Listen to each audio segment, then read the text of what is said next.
Welcome to yet another lecture of contemporary Malayalam literature in English translation. Today I shall discuss two plays.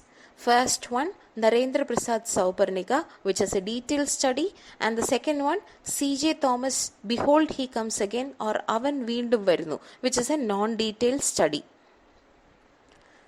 First, I shall discuss Naren the Prasad Souparnika. I'll give an introduction to Naren the Prasad and then I'll move on to the summary and critical evaluation of the play. Naren the Prasad, an eminent academician and a versatile actor, stamped his presence in the literary world both as a critic and as a playwright. He was born on 26 December 1946 in Mavelikara, Alappuzha. He completed his graduation in mathematics from NSS College Pandalam and pursued his post-graduation in English language and literature at the Institute of English, University of Kerala. He started his career as a teacher in Government Victoria College, Palakkad, and later in 1989 he was appointed as the director of School of Letters, Mahatma Gandhi University, Kottayam. He continued to be in that position till his demise in 2003. Professor Prasad was also a busy actor in Malayalam cinema, chiefly known for his character roles. Coming to his contribution to drama, Narendra Prasad's love of theatre prompted him to create Natyagraham, a drama troupe in the early 1980s. He composed, directed and produced plays for the troupe. Some of those who associated themselves with Natyagraham later became great actors in Malayalam films. Bharat Murali, Gopakumar and Rashid, to name a few. Kaidapram Damodaran Nambudiri, the noted Malayalam lyricist, used to compose music for the troupe. Souparnika, a play written and directed by him, won the Sangeeta Nadaka Academy Award in many categories in 1983. It also won the Kerala Sahitya Academy Award in the year 1985. Other productions include Velliyazha, Shanidasha, Marthanda Varma എങ്ങനെ രക്ഷപ്പെട്ടു, മൂന്ന് പ്രഭുക്കന്മാർ, സതീർത്ഥ്യൻ, etc. Prasad's noted literary works include the novel അലഞ്ഞവർ അന്വേഷിച്ചവർ and other critical works entitled നിഷേധികളെ മനസ്സിലാക്കൂ, ആധുനികത്തിൻ്റെ മധ്യന്, എൻ്റെ സാഹിത്യ നിരൂപണങ്ങൾ, ജാതി പറഞ്ഞാൽ എന്തേ, and the critically acclaimed and award-winning play Souparnika. It is as a playwright and critic that Prasad became known in the Malayalam literary world. He won the Sangeeta Nadaka Academy Award and Kerala Sahitya Academy Award for his contribution to drama. Narendra Prasad got into the world of films while he was working at the School of Letters. He earned recognition as a talented actor with his powerful portrayal of semi-villainous characters. His hit films include Talasthanam, Ulsavamelam, Paitrikam, Sthalathe Pradhana Payyans, Egalavyan, Yadhavam, Aram Tamburan, Krishnagudiyile Oru Pranayakalathu, Njangal Santushtaranu, Ustad, Vaazhunnor, One Man Show and Susanna. He acted in over 150 films, winning the State Award for the Best Supporting Actor for Paitrikam. His character in Aram Tamburan gained more popularity in public. Coming to the play Souparnika, it is an experimental drama which portrays the story of a yakshi, a female spirit or a female vampire who wishes to become human. And it is also the story of a man who wishes to become a Gandharva, a celestial man. The play is based on a story from Kottarathil Shangunni's Aidihya-mala. The technique of the play deserves much attention with the intertextual narratives that render a rereading of the stereotypical characters and the polemical description of the social system prevailing in the context of Kerala culture. We can see influences of both the Western and the Eastern narratives, and it can be seen in the disruption of traditional dramatic techniques of the earlier era. The play is divided into 3 acts. In the first act, the play opens with a disinterested Sutradharan or director who comments strongly on the prevailing caste system. When the play begins, the stage is decorated as if to represent the premises of a temple, and the Sutradharan comes to the stage quite disinterested. He comments that there is no need of a director to the play, and he remarks that it is quite unbecoming of a person like him to be termed as a director, as he belongs to a low caste and the complexion is quite dark, which is against the existing rules. He blames himself of having no legacy and asks the favor of the audience and the actors to complete the play in some way or the other. The Sutradharan or the director calls the actress onto the stage. He comments that it is awkward to call the actress Arya as he is not of a supreme caste. So by addressing the actress as Anarya, he decides to set the theatre for the play. Suddenly a voice answers his call by Anarya, and he concludes that she might be an unearthly presence like Yakshi to reply to his call and might belong to the lowly class. In reply to her call, he exposes the intention of the play, that is to stage the story of a famous enchantress, and wants her to control her senses in order not to be blamed for the disruption of the dramatic en route. She questions his ideas and asks whether it is appropriate to stage a drama on imaginary concepts like Yakshi and Gandharva. The director retorts that the truth won't exist without imagination.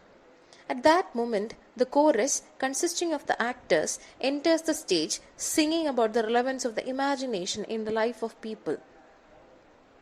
Disrupting the chorus, the director introduces the actress and voices his doubts regarding the staging of the play.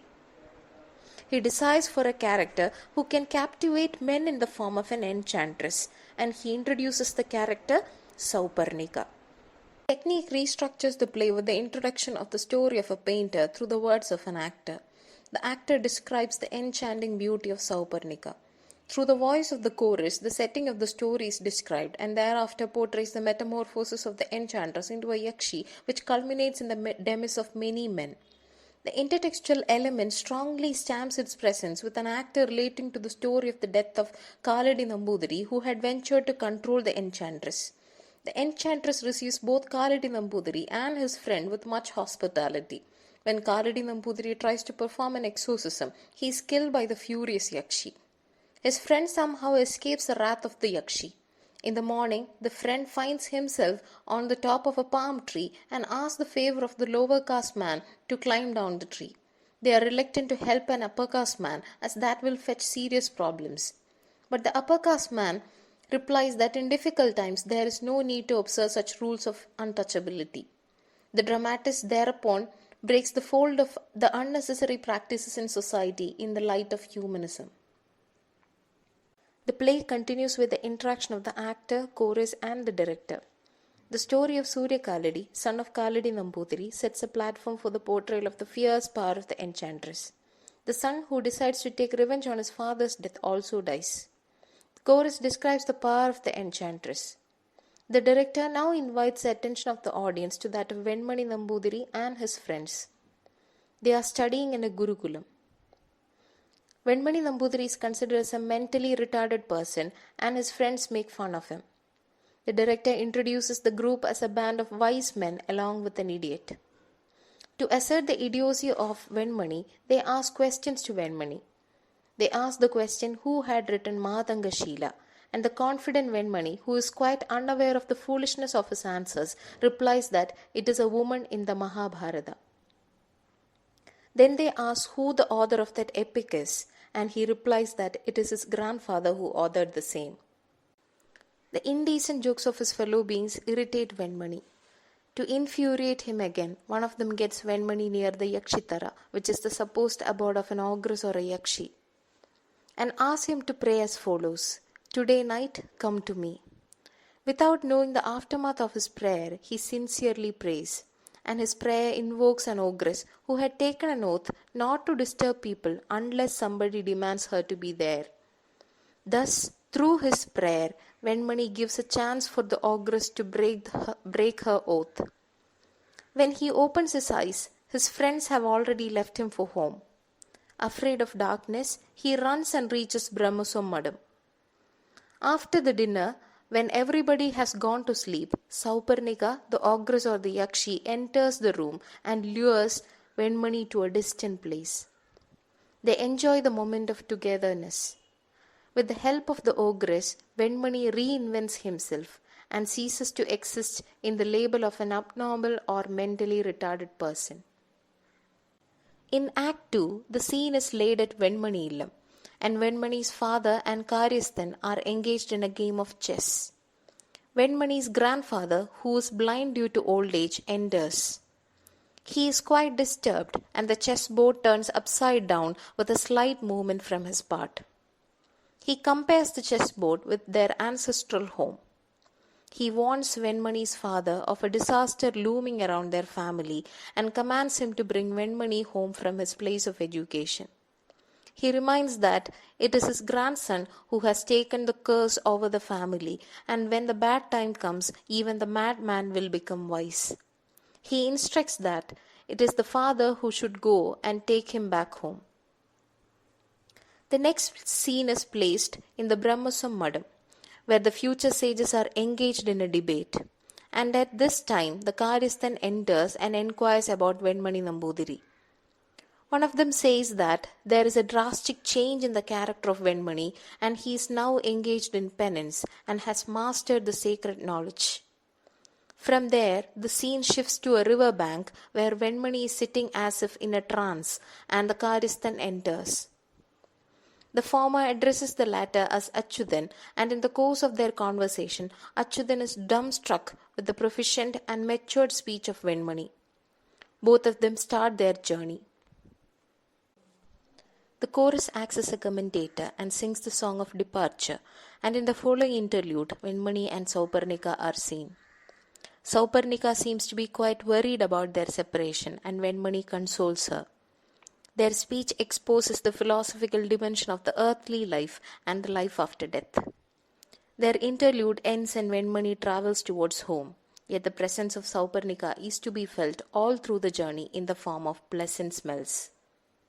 The postmodern dimension of the play strikes a serious note with the next scene, where the Sutradharan, with whom the audience is familiar at the beginning of the play, comes and voices the sound with which the palanquin bearers used to drive away the lower caste people.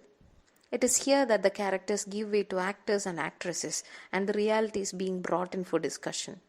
The actress who is enacting the role of Souparnika voices her disapproval and says that she is enacting only the role of an imaginative concept. The interlude cannot be dispensed as insignificant to the main story, as the play itself deals with the perception of hierarchies in the social as well as literary world. The digression then shifts the focus to the characters Venmani, his father, and Karyasthan, who are engaged in a discussion. The chorus sets a scene, and Venmani is to be seen reading a book.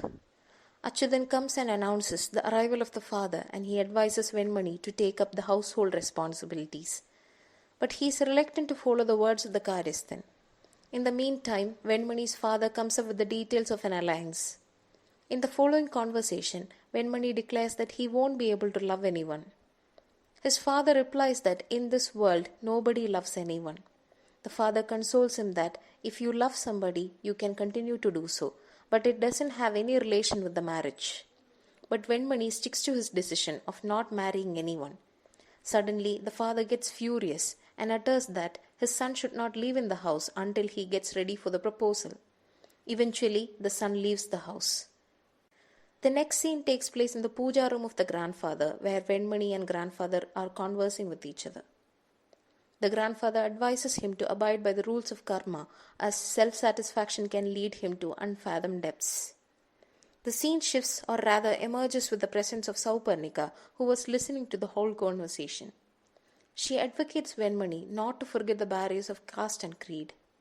But he diligently questions the same, that if the thought on caste and creed remains to be barriers to our innate desires, then what should be the standpoint?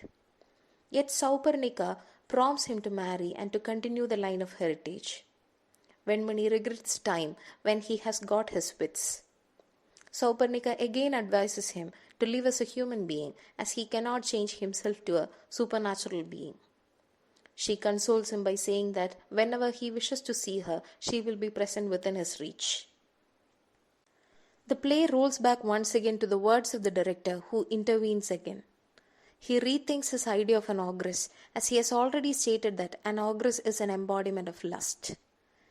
Instead of his earlier concept, he thrashes the age-old concept of an ogress, as the present one never abstains Venmani from his household duties. Saupernika's worldly presence reminds Venmani of his earthly bondages rather than luring him to an imaginary world of lustfulness. The director announces the marriage of Venmani. The marriage fails to keep track on Venmani in the context of the household activities. Tatri, Venmani's wife, tries to please him while he becomes all the more disinterested in the marital life. Even after his marriage, he lives in the memory of Souparnika and goes in search for her. While desperately searching for her, he faints, and at that moment she appears to support him to a safer place. When he wakes up, he gets excited as he sees Souparnika there. He complains of solitude, and Souparnika puts the blame on herself for his pathetic plight.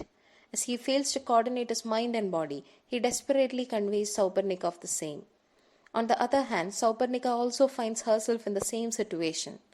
Finally, she makes him to pledge that he will continue to live with his wife except for the 2 days on which Souparnika promises to visit him. But Venmani pleads to her that they will elope to some distant place where there is no human presence. While consoling the reluctant Venmani, Souparnika generalizes the situation that his wife is also a woman and Venmani is only thinking of himself. He reluctantly approves the same, and Souparnika lives with the expectation to meet him once in 2 days by uttering that earthly life is possible only by sharing love. The third act presents Venmani as a person who is concerned about his family, and the first scene is set inside his bedroom where both the husband and wife are to be seen with their child. They are engaged in a conversation, and the former shares his concern over the curse that the tenants had showered on their family, that all the wealth accumulated by exploiting the poor people won't be of use to the family. The rift between the landlords and the farmers widened with the harvest ending up in a great loss. Even though there wasn't any profit from agriculture, the landlords have asked for their share. In such a circumstance, the farmers curse the family. Though Venmani belongs to the feudal lineage, he sympathetically thinks over the case of the tenants while his wife supports the perspective of the elders. As for that matter, Venmani is worried about the child, and his wife consoles him that, with the sacred locket in his body, the child won't be affected by the curse. The arrival of Souparnika marks another episode with the ogress exhibiting motherly affection towards the child. While she pampers the child, Venmani wakes up, and she replies that she has come to see the child, not him. She is desperate over the fact that she is not able to bear a child like a common woman. Her words and tone invite anxiety in Venmani that the otherworldly beauty has slowly begun to imbibe earthly features.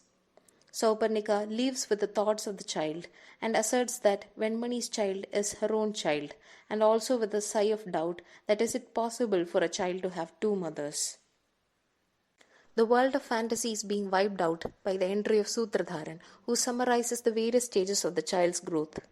After a short while, the child is seen with his grandfather, who gives instructions on the priestly matters.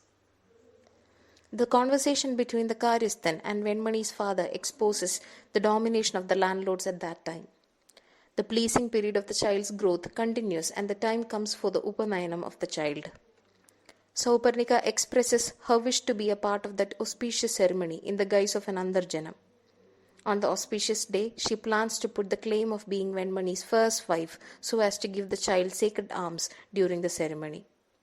As devised earlier, she turns up during the ceremony with all the people being present there. There ensues a fight between Tatri and Souparnika over who will give alms first by right. Dubious over her lineage, the people throws Souparnika out, and she curses the entire clan not to have heirs. After that, Souparnika vanishes, and the heartbroken Venmani also dies. The Sutradharan announces the ending of the play. The next play I shall discuss in this lecture is C.J. Thomas' Behold He Comes Again, or Avan Veendum Verunu. So first I will give an introduction to C.J. Thomas, then we will move on to the summary and critical evaluation of the play. C.J. Thomas, the Malayalam playwright and literary critic, is considered as the writer who piloted the modernist movement in Malayalam theatre. Born as the son of a Syrian Orthodox priest, he was expected to be a priest and ordained as a deacon in the Orthodox Church.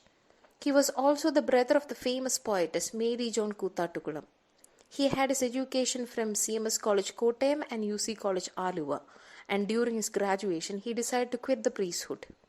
After that, he worked as a teacher in a primary school, later to be joined at Government Law College, Thiruvananthapuram. The communist ideals exerted a great influence on him, and he left the job of an advocate to be joined as a full-time member of the Communist Party. But unable to relate his ideals of humanism with the political ideologies, he had given up the label of communism and became a full-time writer. For a short span of time, he worked in a college started by MP Paul, and it was where he met his better half, Rosie Paul, and they got married in 1951. C.J. Thomas worked as a writer in a magazine Chitrodayam and also as a producer in All India Radio. He was also a part of the Sahitya Pravartaka Sahakarana Sangam. Rather than a playwright, he was a critic and an excellent applied artist also.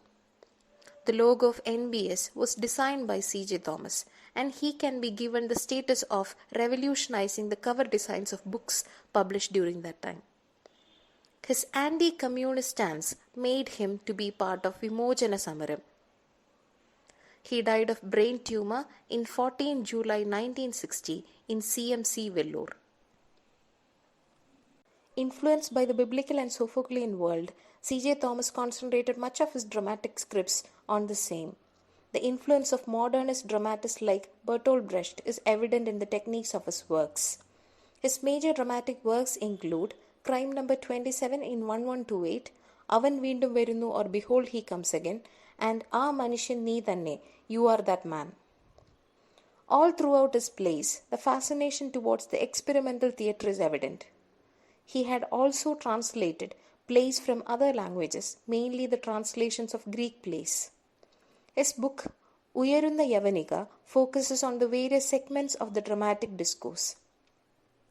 His other major works include Religion and Communism, Socialism, Even Ente Priyaputran, etc. Aa Manushan Nee Thanne, You Are That Man, portrays the biblical King David, and it follows the non-realistic style in order to expose the pretentious nature of human beings. C.J. Thomas' plays did not get the theatrical attention they deserved at the time of staging, as even the absurdist drama in Europe had been gaining a momentum after the 1950. In that way, C.J. Thomas can be termed as a playwright who excelled in experimental theatre even before the birth of European models. The play Behold He Comes Again, which was published in the year 1949, is the first play of C.J. Thomas. And this modernist drama maps the socio-political insurgencies of an era through the life of a Christian family. The play resonates the return of Jesus Christ, which is expected to eliminate the evil and save the innocent people from their day-to-day sufferings. The question of the second coming is dealt by C.J. Thomas with all the contemporary social and political overtones. The absurd nature of human life with the hierarchical structure of the society, which can only blame the individual and not to help them in the needful times, is exposed with utmost care in the play. As with his other plays, the central theme of the play is linked to the Bible and metaphorically points to the second coming of Jesus Christ. The play puts forward questions on the role of religion in the life of an individual, the impact of the political uprisings in the life of the poor people, and the essential questions on freedom for women. Now let's have a discussion of the play Avan Veendum Verunu or Behold He Comes Again. The play is divided into 3 acts, and each act is further divided into 3 scenes. Let's see what happens in each scene. Act 1, Scene 1. The drama begins with the detailed description of Mathukutti's house, which bears the signs of both religion and rebellion. Mathukutti's mother is roaming around in the room by showering abusive words on Sarama, Mathukutti's wife. In the background, a sound is being heard. He comes again. The pastor who utters these words enters into the house and declares the inevitable ending of the world. The pastor advises the people of the house not to believe in persons of other castes, skeptics, and astrologers.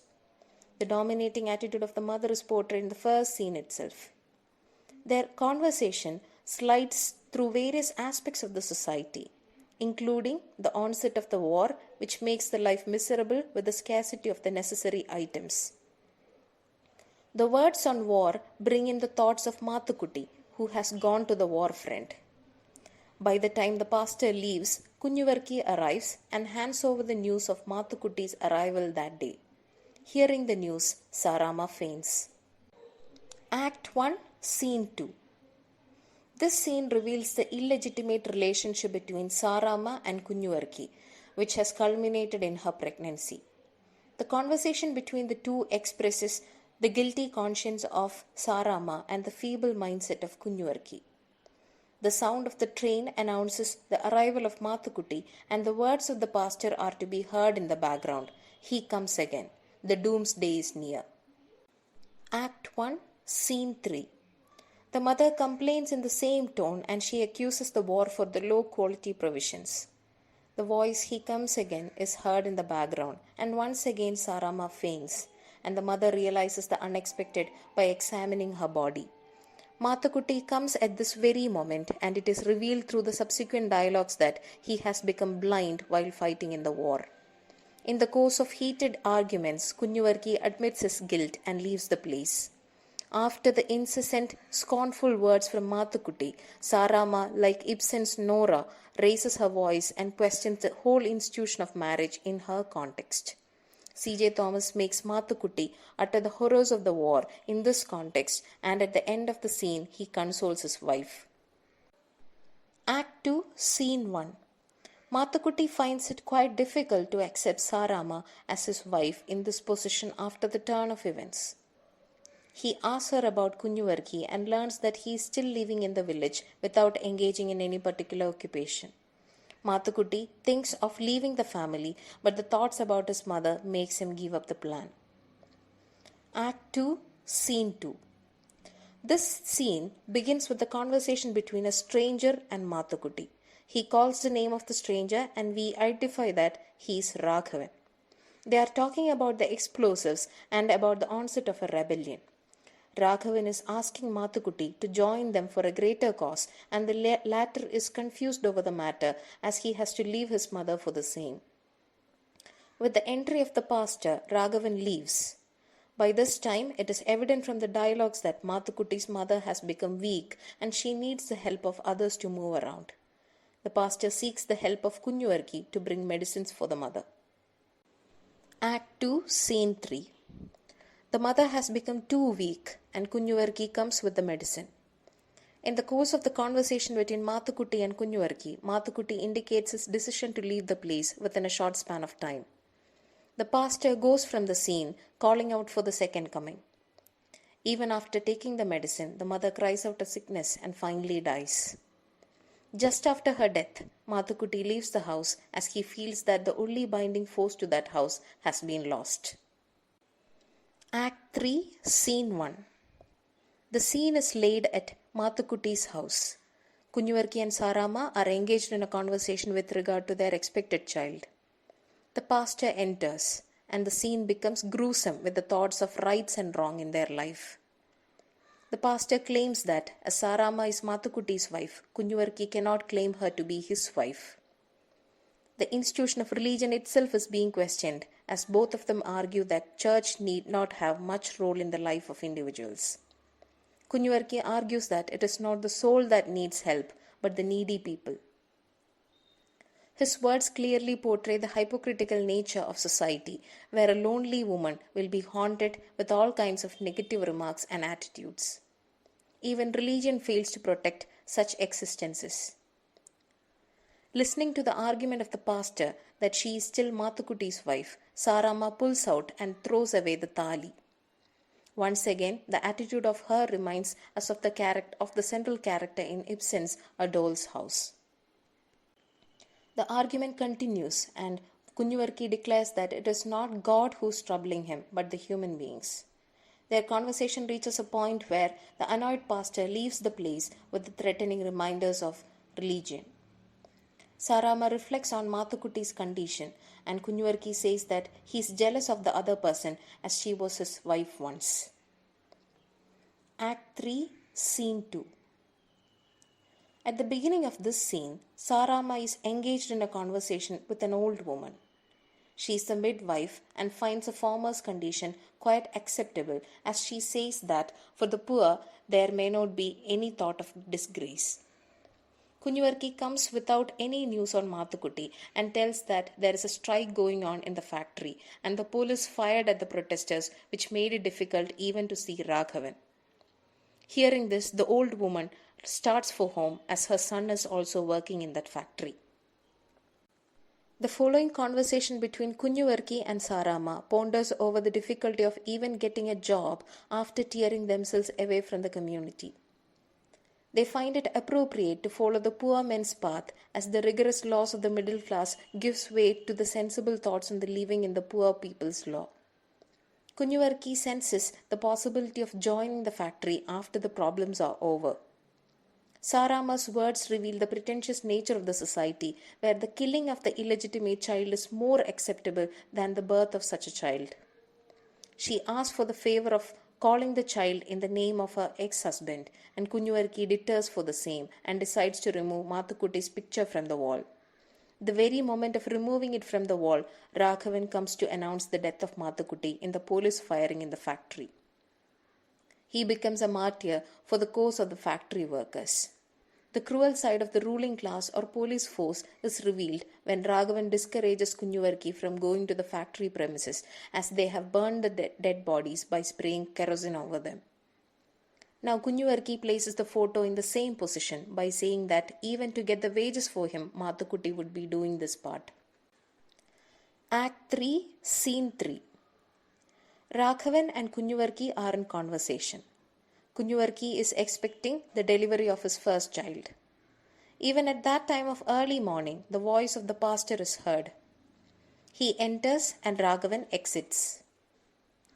Kunjuvarki questions the religion which separates the sinner from the sin. To him, it is absurd to separate the man from his virtue or sin. Even after the death of Mathukutti, the pastor is unable to accept Sarama and Kunjuvarki as life partners. At the end of the play, the old woman announces the birth of the son, and Kunjuvarki decides to name him as Mathukutti in accordance with Sarama's wish, and the play ends with the voice announcing, "He comes again." Through the play, C.J. Thomas has questioned the prevailing notions of religion and social life and the place of an individual in the framework of family. Written in the context of the Second World War, the play ponders over the concept of morality, sin, and the institution of marriage. The announcement of the second coming is also quite ambiguous as whether it is placed in the religious context or the playwright is indicating the birth of a new world where the rights of the poor are safeguarded with the emerging political ideologies of the time. The play is divided into 3 acts, with 3 scenes in each act. The concept of trio is made into the number of characters also. The playwright presents 3 major male characters and 3 female characters on stage. The presence of the pastor and Raghavan is alternating as the one enters, the other exits. The concept of Holy Trinity might have been in consideration during the construction of the plot, and the playwright insists on the biblical theme of the second coming with the birth of the child which bears the name of Mathukutti. Each character in the play becomes an active indicator of the major problems in the society during the time of the play. Through the character of Mariamma, Mathukutti's mother, the playwright portrays an ever-complaining traditional world where the stereotypical roles are enacted. In the 3 women characters who appear in the play, C.J. Thomas contrasts the middle-class ideologies of Mariamma with that of the modernist notions as evolving through the conversations of Sarama and the old woman. Like Ibsen's Nora, Sarama tries to etch out a world of her own, yet being caught up in the mesh of the social stigmas. The old woman presents the world of the poor, where the laws are laid out for the people to live rather than to be stigmatized by the society. The male characters in the play go through various processes to be conditioned for the dawn of a new era. The war shapes Mathukutti to accept the bitter truths in his life and to submit his life for the cause of the common man. Kunyavarki remains to be the humanistic face of the play, where his sin is corrected with his acceptance of the sinner who partakes in the activity. The pastor and the factory worker, Raghavan, expose the two faces of the society, where religion limits the activities of the individual while the other one opens up the vast expanse of liberation and freedom. Thus, the play becomes a clarion call to the emergence of a new era which is more humanistic than the earlier one.